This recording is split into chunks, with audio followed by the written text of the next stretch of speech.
The Wagner Group's troop movements towards Belarus have raised alarms in neighboring Poland.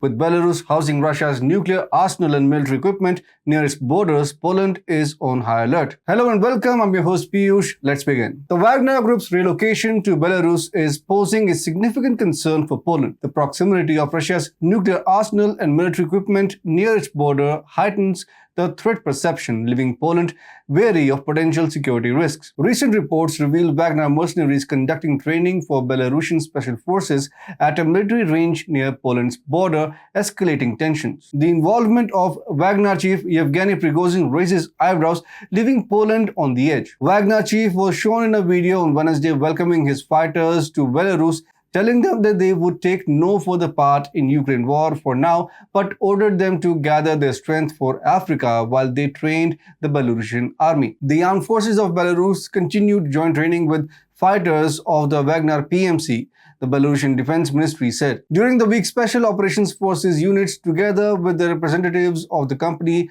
will work out combat training tasks at the Brest military range. The range is just 5 miles east of the Polish border. The presence of Wagner mercenaries in Belarus prompted the Polish Defense Ministry to redeploy some military troops to reinforce the country's eastern border.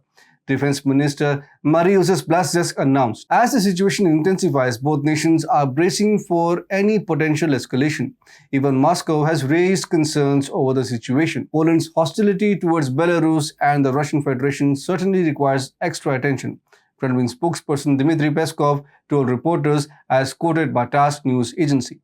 This Polish move raises concerns for Moscow, he added. While Peskov confirmed that Moscow and Minsk were working on a security concept for their union states, as Russian President Vladimir Putin announced in April. According to Peskov, the previous parameters of the security concept are no longer relevant because of the change in the external situation and new threats emerging. The rising tensions at the country's borders, coupled with sanctions and information warfare, have created an ominous atmosphere. The threat of a war spillover between Wagner and Poland looms large, causing anxiety among international observers. As the Wagner Group's activities in Belarus unfold and Poland reinforces its eastern border, the risk of a conflict spillover becomes more tangible. The complex geopolitical dynamics in the region demand diplomatic efforts to prevent further escalation. If the Wagner Group were to launch an attack on Poland, it could potentially ignite an all-out war between Russia and NATO. Given the close ties and support between Russia and the Wagner Group, any aggression against a NATO member like Poland would be seen as a direct provocation to the alliance. In such a scenario, NATO would be compelled to invoke its collective defense clause, requiring member states to come to Poland's aid. This could rapidly escalate into a full-scale armed conflict between Russia and NATO, with grave implications for regional and global security.